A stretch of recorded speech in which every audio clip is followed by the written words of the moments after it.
Hi, I'm Dr. Brennan Roach, and we welcome to a virtual tour of the Holy Land. And tonight we are going to Hezekiah's Tunnel, the city of David, and Hezekiah's Tunnel, one of my favorite locations in Jerusalem. I did some research and some study on it while I was at Hebrew University studying archaeology. Fantastic, exciting place, and I am going to take you all on a journey with there tonight. So, without further ado, let's get straight into it. And we're going to have a look at the city of David and Hezekiah's tunnel. Well, as we've been going through different journeys and different locations, we see our next stop is Hezekiah's tunnel, which is a place of preparation. And next stop, we go from the modern city of Jerusalem to the Mount of Olives in the time of Jesus, where we were last week. And now we are continuing on to ancient Jerusalem, to the city of David, as it's known, and the oldest part of Jerusalem that we have. As we spoke about in earlier lessons, the importance of water in ancient times. In Jerusalem, it was the Gihon spring. So the Gihon spring was the lifeblood of the city of Jerusalem. Without the Gihon spring, which we can see here on our map, we can see the Gihon spring located. Remember last week we're at the Mount of Olives, we've got the Garden of Gethsemane, and then we go down, follow the valley down, and we see the Gihon spring there going down the Kidron Valley. It was hugely important part of the water systems, and it still today produces a huge amount of water, but that was what fed and kept the water supply of the ancient city of Jerusalem under the time of the city of David applicable and viable. Now, Hezekiah's tunnel is one of the most interesting archaeological features of the city of David in the water system, and the water systems are well preserved and give us many valuable insights of Jerusalem in the first temple period. And that's the period from the King David until the destruction of the temple in 586 BC. So Hezekiah's tunnel, tonight I'm calling that the place of preparation. So let's go back over our journeys so far. We have Mount Nebo, the place of promise. We had Sodom, the place of righteousness. We had the Jordan River as a place of cleansing. We had Jericho as a place of spiritual victory. We had Wadi Kelt as a place of revelation. We had the Inn of the Good Samaritan as a place of no excuses. We had the Mount of Olives as a place of fruitfulness. And we are now in ancient Jerusalem in the city of David, Hezekiah's tunnel, the place of preparation. So where are we? If we have a look at the different series of maps here, I've sort of given you a little bit of an idea of what those maps might be like and how they might give us some sort of idea. Now, this is like a modern map. We've got the old city overlaid in the yellow there. We've got the Temple Mount, as we can see it there, with the Herodian wall or the Western wall. And we've got going through, we've got this longer shape coming down towards, which is called the City of David, and over in the dark green we've got Mount Zion. So that's how you'd see, as you can see, overlaid on a modern map. That gives you a little bit of an idea how it all fits in if you are blessed enough to find yourself in Jerusalem at any particular time. Now here we go, and we have, this is called the model out at the Israel Museum. And this gives you a bit of an idea of what it sort of looks like. Now, I've got to highlight to you, this is what the city of David would look like during the time of Jesus, but it gives you a bit of a good idea about how it sort of all sort of fitted in. We can see Mount Moriah at the top is where we've got the Temple Mount, or the Ophel, which is what happened, the place of the day of Pentecost. And then we've got very rich, luxurious, wealthy. Now, that was not King David's palace. That was in the time of Jesus, where many rich and wealthy people lived in this extension here. We can still see the Gihon spring, and you can see it's on the side of the very steep valley going down, which is known as the Kidron Valley. So the city of David is this central longish area here, so very, very small compared to what we know and understand as the city of David. So here's another diagram which just gives you a look at what it would look like during the time of David. And we've got the top part is where Mount Moriah was and where the sacrifice of Isaac would have taken place. We've got the small, long, elongated city here with you can see the city walls going around, and you can see the city contained within. And we've got valleys on the three sides. We've got the Kidron Valley, we've got the Hinnom Valley, and we've got the Central Valley. So we've got the hill there, and you can see this little extension of the city down here. Well, that was King Hezekiah built that extension to contain the Gihon Springs. So that's important. We'll have a little bit of a look at that. So again, that's another image of the same thing. We can see here the city of David up the top. We've got the palace area. And in this middle of the map here, we can see these walls and extension jutting out. And this is important because we want to talk about this. This is why I'm showing you several different angles and images. And as you can see, set amongst the mountains and not much around it, because the only reason for it to be there was actually the city of Jerusalem itself. So when are we? Well, we find ourselves in this period of time. We find ourselves, it's before 701 BC, and the Assyrian king, Sennacherib, is threatening an invasion. So this was the Assyrian king. He's a horrible king. He's a brutal king. He's known to come in and destroy. He impales people on sticks. When he eventually invades, he comes through all the northern cities of Israel and completely destroys them. And just some very extremely brutal activity that he takes place. Now, King Hezekiah himself was 715 to 686 BC. And we see during this time, he builds a tunnel to transport water from the Gihon spring into the pool of Siloam. Now, some of you are going, I've heard the name, the pool of Siloam. Well, that's because we remember the pool of Siloam in the time of Jesus is where the blind man was sent to wash and was healed. So we're going to do a comparison of the pool of Siloam and the pool of Bethesda at another point in time. So we'll talk about that as we come back to have a look at other things around Jerusalem during the time of Jesus. So this is over 200 years after King David and Solomon were ruling and reigning. So quite a period of time after. So King David is coming, has conquered the city. Solomon consolidates the city and starts building the temple. And we also see the great expansion that happens under the period of Solomon. So what happened here? So this is what we're going to focus on in this lesson is Hezekiah is the king did something that so many people don't do, or many of us just take for granted. Now, many of us talk about how it's important to pray. Many people talk about how it's important to plan and prepare. And many people talk about how important it is to believe what God said. Well, Hezekiah is a great example of doing all three.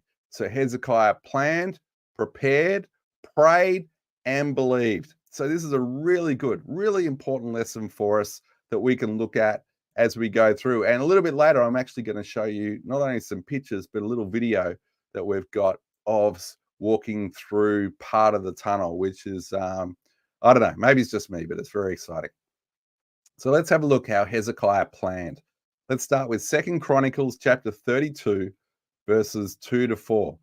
When Hezekiah saw that Sennacherib had come intent on making war against Jerusalem, he consulted with his officers and warriors about stopping the flow of the spring outside the city, and they supported him.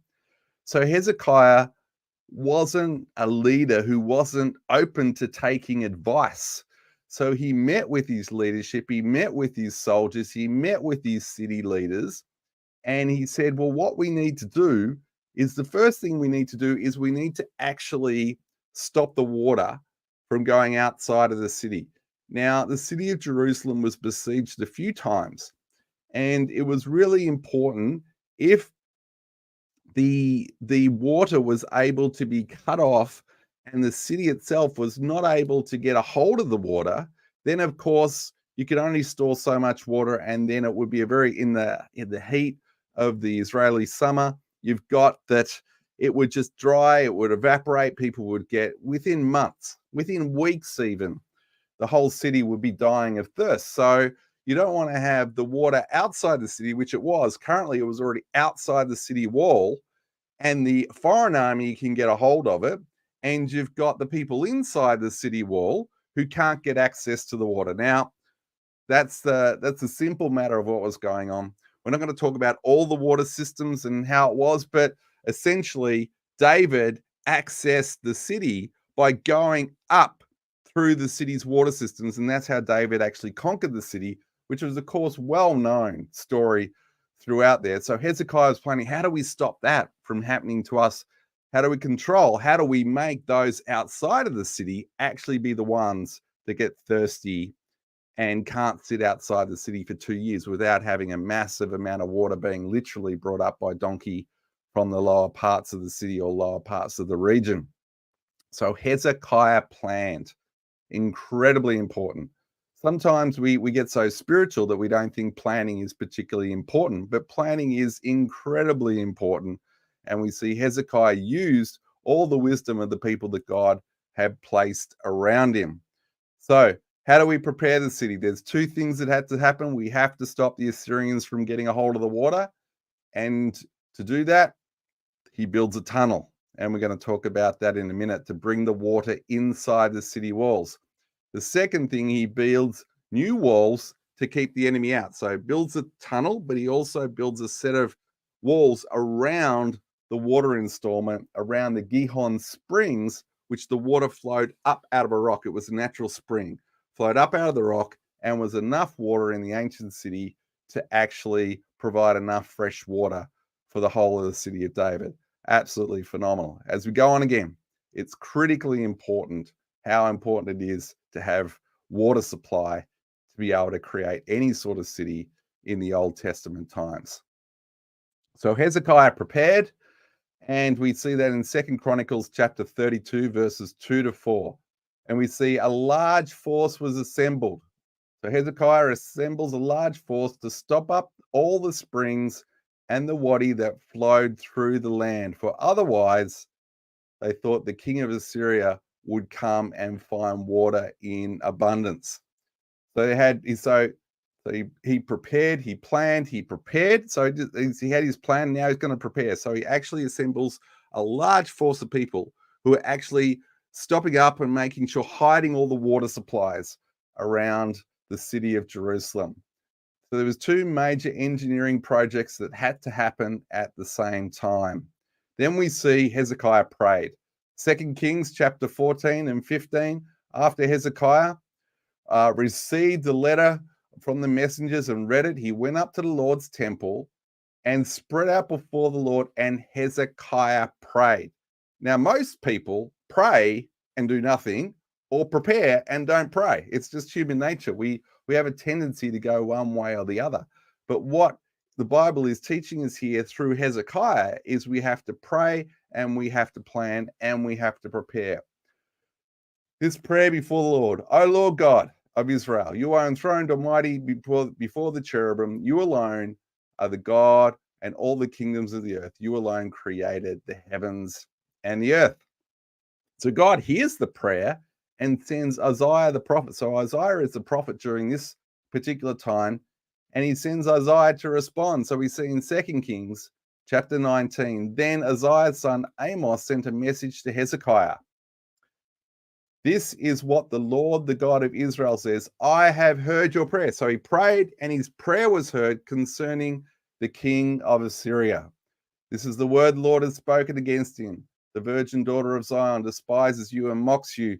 The daughter of Jerusalem tosses her head as you flee. So we see here that it comes down, continues on in 2 Kings, and this is the Lord's promise. And this is what the Lord says about the king of Assyria. And that is, his armies will not enter Jerusalem. They will not even shoot an arrow at it. They will not march upon its gates or upon their shields, nor the buildings against the earth or against its walls. by the same road and on the same country which he came. And then continuing on, we see that there would not be an arrow or with the Assyrian camp against it. So, I mean, that's just phenomenal what we actually see occurring there. So we've got the promises, we've got the Lord's promise that is contained within there. We see the praying, we see the preparation, and we see the prayer, we see his answer to prayer, and we see God's promise. And then we finally see in verse 35, that night the angel of the Lord went out to the Assyrians' camp and killed 185,000 Assyrian soldiers. So how's this? He plans, Hezekiah plans, prepares, prays, receives the prophet hears, and God hears, the prophet responds, and the promise is fulfilled, that not even arrow. But Hezekiah still prepares. He doesn't say, oh, God's going to look after everything. I don't have to do anything. No, he plans, he prepares, and he receives the promise.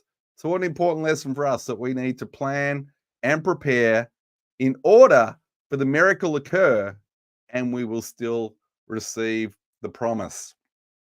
So what actually happened is something happened that had never, ever happened before.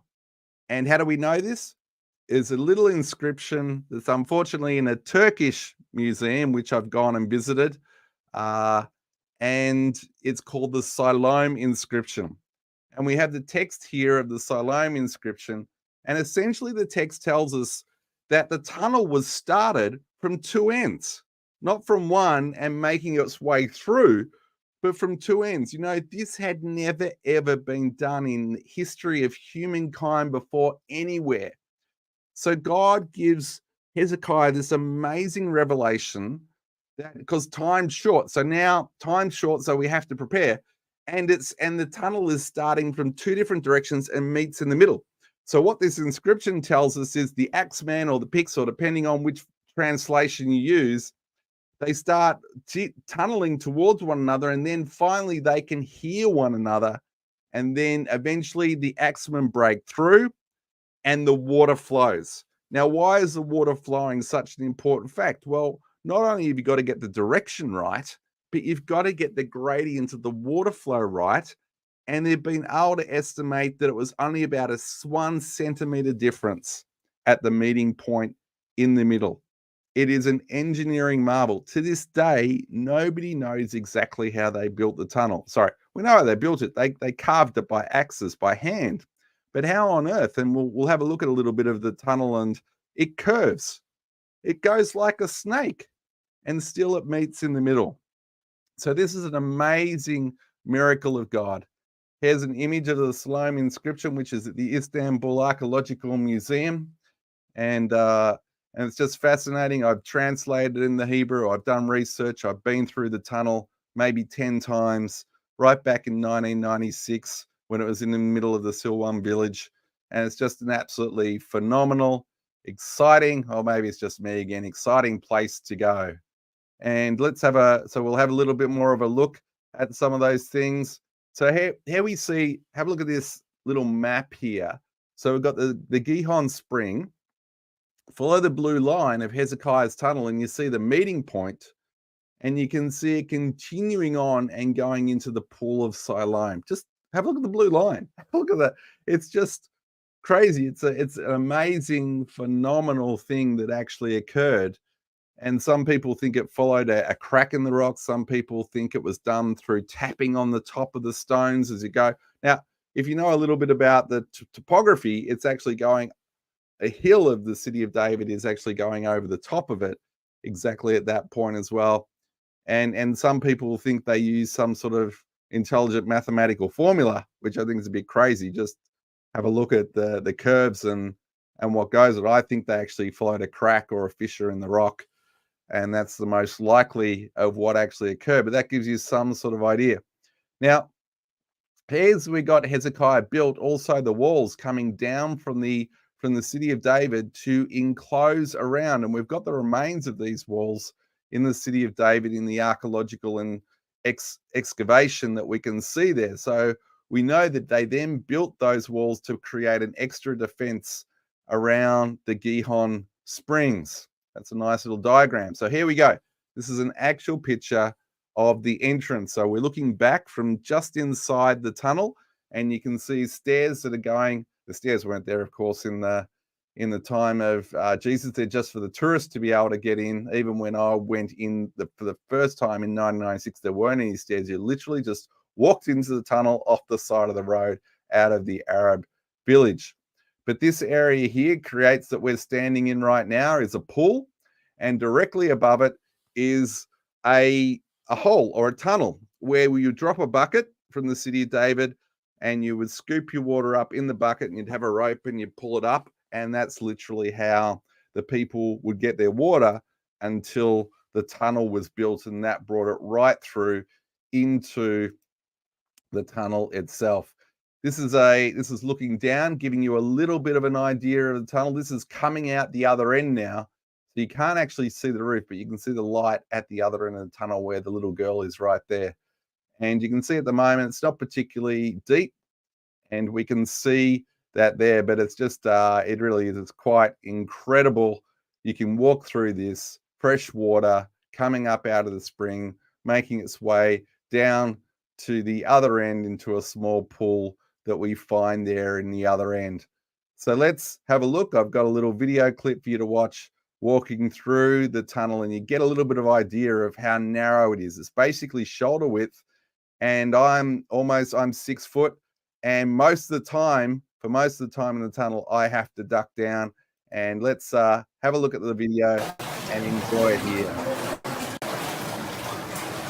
You can see there, walking along, that we've got the tunnel there. It's sort of never ever particularly in a straight line, so it's following something, and it can be anywhere from ankle deep to waist deep, depending on how much rainfall they get, but it tends to be about knee deep most of the time. Coming up the corner, and you can sort of see the distance there. You can see the roof, and as I said, it's no more than 1.7 meters, or about 5.5 feet for most of the way, which also tells us that the people digging the tunnels weren't anywhere near as tall as we are today. So they were carving along, very, very narrow section coming up here and continuing on. So let's have a look at that, and it's quite amazing, and it continues on for over 500 meters. So that's something quite interesting to actually have a look at, that we see there.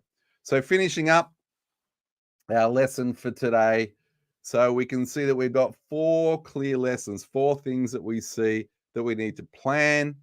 We need to plan, hear from God, plan what we're going to do. Then we need to get wise counsel. We need to prepare. We need to actually put some effort into it, not just expect God to do everything for us. We need to prepare. Then we need to pray. Pray God for the miraculous, God to be intervene, and then believe that God hears our prayer and believe for the actions to happen. So instead of us just being passive receivers of what God has for us, we need to be active receivers for what God has for us. To be active, I need to do what I can do. What could Hezekiah do? He could do what was never done before, build a tunnel from 2 ends that snaked around and met in the middle. That's what he could do. What God can do is he can stop an arrow being fired and kill 185,000 or something enemy without you lifting a finger. So we've got to do what we can do. Let God do the miraculous, and just go through into the blessings of God. So that's what we're seeing from tonight. That's Hezekiah's tunnel, the place of preparation. Prepare for the miracle of God to occur in your life. And I hope you've enjoyed this. I'm Dr. Brennan Roach, the founder of Acts Bible College, and this has been Hezekiah's tunnel, the place of preparation. So pray, believe, prepare, and we will see God do miraculous things in Jesus' name. Good night. Thank you for watching, and join us again next week.